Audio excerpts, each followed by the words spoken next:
Well, the answer is easier than you might think. What you have to do is put up a website that brings in highly targeted leads from the internet, build a mailing list from those people, and keep in touch with them regularly with valuable information until you're ready to sell them something. Then tell them about what you want to sell them, which you already know is of interest to them because of how they got onto your list in the first place, and you have a ready-made army of fans to promote your product launch. Of course, you don't have to wait even until you get 10,000 people on your list. You can generate several lists about different topics and put a few thousand people on each. And you can even start sending offers to people when you only have one person on your list. Internet marketing makes it economically viable to do exactly that. So in this course, we're going to look at free and very low cost ways to do this lead generation activity. But of course, you can consider paid for methods too, such as adverts on sites like LinkedIn, Google's search results, and Facebook, whereby you can use this method to more than double the value of that type of advertising. Think about it. If you run some Google ads, some people click on the ad and visit your website. Some of those people buy something and the rest go away, never to be seen again. Well, if you can capture their details and keep in touch with them over the next few weeks, then you have many more opportunities to build up a relationship with them and eventually turn them from a lead into a buyer. Now, this can work for any type of business, not just online or high-tech businesses. And to demonstrate that, we're going to build a lead generating website right here in front of you in real time, so you can follow along, and we're going to use an example of a butcher's shop as the business. First off, here's an overview of the principle that we will use to attract and retain interested parties. Initially, we need to think about the type of customer that we're after.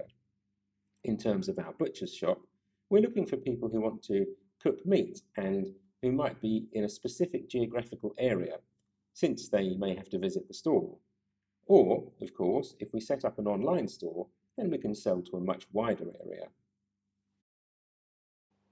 We need to figure out what sort of problems those people have that can be solved by our products, and we need to know what they like. There's a pretty easy way of doing this. You can ask them. You can run a survey of your existing clients, or if you're a new business, you can arrange a focus group of your prospective clients. However, often people don't really know what their problems and desires are. So before doing that, you need to figure out what to ask them and to ask them in such a way that they will be able to give you really helpful answers. To do this, I usually turn to Amazon. In our example of a butcher's shop, we're going to go to Amazon and look for books about cooking beef. Here we can see a range of books, approximately 5,816 of them, all about cooking beef. Well, luckily we won't need nearly that many. Let's pick the first one to get started. Scroll down to the customer reviews section and start reading. While you're reading, be looking for two types of information: people complaining about something, people praising how well the book solved a problem. Here's an example of some of the comments left by readers. Here's an example of some comments left by readers. There's a huge amount of material here that you can use, but just to give you an example, I've highlighted just one section. The techniques are game-changing for preparing larger cuts of meat. Just that one line tells us that people are interested in information that helps them prepare a larger cut of meat. Other interesting points coming out of this review are that people need help selecting good pieces of meat and how to prepare meat for cooking, and on it goes. So if we were to prepare a survey out of this, we could have a multiple choice question that said something like, what's your biggest question about cooking fine steak? A, how to cook large steaks properly. B, how to select the best cuts. C, how to prepare before cooking. D, other. And then use that and other questions like it, all garnered from the Amazon review pages, to ask our existing customers and focus groups. Then you can use the survey results to create content on your website and adverts to bring people to that content. But what if you don't have an existing customer base? Well, it's not a problem. You can just use the information you gather from Amazon reviews or other forums on the web to create the adverts and pages of your site. It's just that some will be more effective than others. If you have survey results, you can focus on the effective ones first. Once we have our ideas, we need to create adverts to put on social media and other places on the web. We jokingly call these ads clickbait because their one and only job is to generate a click to a website and nothing else. They're like the bait you place on the end of a fishing line. All you need is a bite. Keep that thought in mind when designing your ads, and if you need a little help with the wording or ideas, drop me an email. I'll pop my email address up at the end. It's important to know where to place your adverts, and there are paid places and free places. My advice would be to use the free places first, so that you can see which of your ads are more effective before ramping up and spending money on the campaign. So, the obvious places are the big social sites such as Facebook, Google+, LinkedIn, Twitter, etc. When working with these sites, certainly post things to your own feed, but make sure you join lots of groups that are relevant to your product or services. So, in the example of the butcher's shop, you might join groups about cooking, housewives groups, house husbands groups, chef training groups, etc. It pays to be creative when thinking about which groups to join, and always look at the group rules to see what sort of posts are allowed. Don't spam groups that other people have worked hard to cultivate. Be sensitive. If blatant advertising is not allowed in a group, then use different techniques. One way of advertising would be something like this. Visit website link to download a free ebook showing you how to select the best cut of beef for a barbecue. That's pretty blatant advertising, and people might well object to that. However, if you said, I just got this guide from this website which told me why sirloin is the best cut of steak for a family barbecue, and I just wanted an opinion for you guys, then you would most likely start a discussion which would give the website link a good amount of exposure, and it wouldn't be offensive for the members of that group. The other thing about headlines is that they should be bold and brassy and make extravagant and unbelievable promises. Okay, there is a line. First, you have to be able to back up your promises, and they have to sound not too spammy. So, for example, I created a site about learning to write computer software a while ago. The headline I was using was, Work on the Move, Be a Programmer. Write your first piece of code in less than an hour from now. I posted this into groups where people were interested in working from home or having some form of income to support a round-the-world backpacking trip. So, as you can see, the headlines must make specific, outstanding promises. They should be tangible, solve problems of the reader, and be quantifiable. Ads should also contain good pictures. In this example, it's one that I ran for my programming course.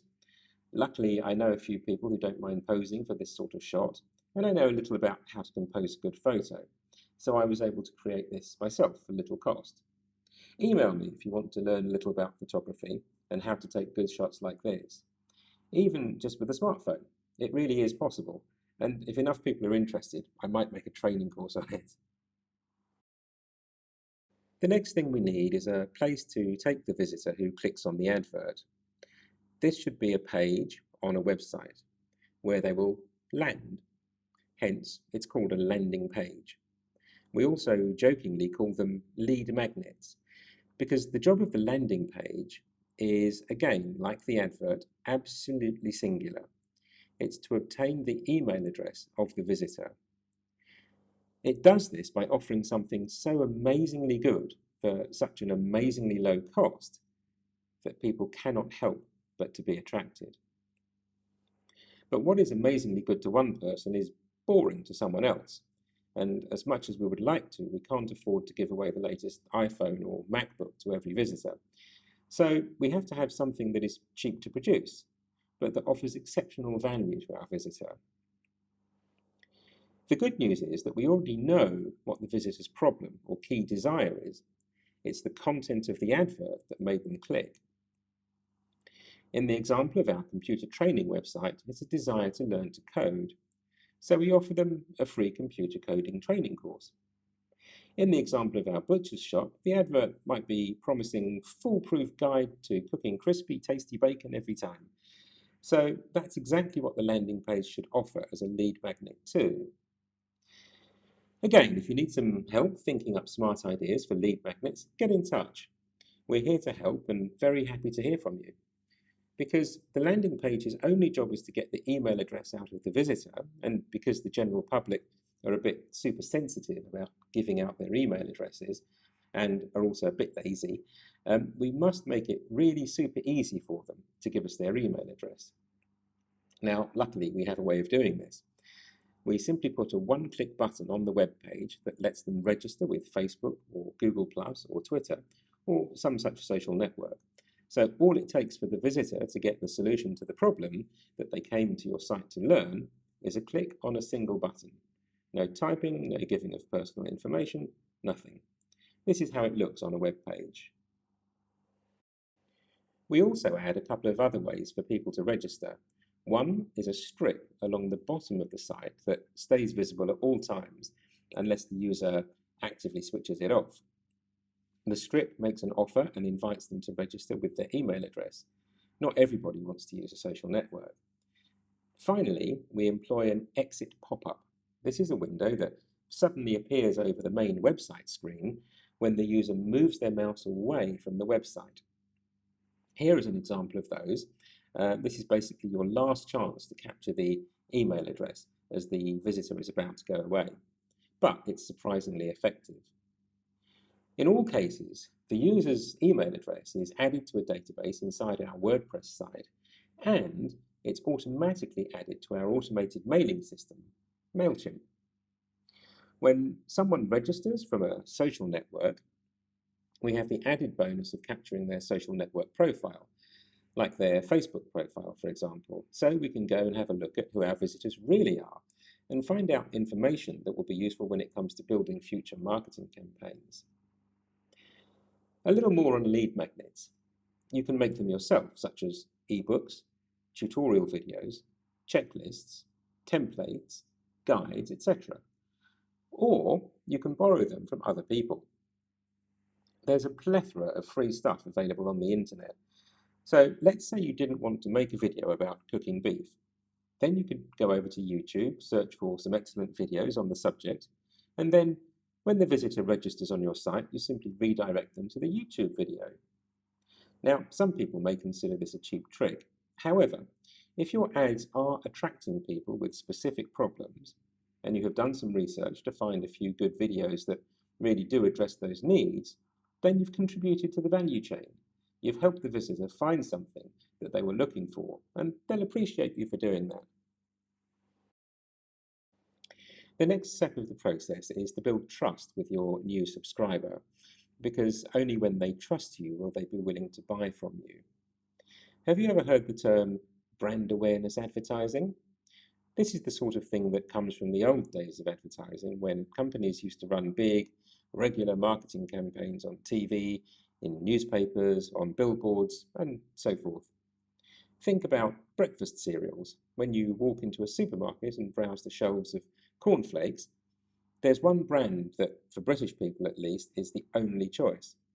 That's because the producer runs massive brand awareness campaigns to place its brand at the number one spot. The same is true for tomato ketchup and automobiles, plus a whole host of other products and services. Well, assuming you don't have that sort of budget for your campaign, there's still good news. The internet doesn't work like that. You don't need to plaster your brand all over the TV, billboards, newspapers, magazines, to get the same level of brand awareness with your target audience.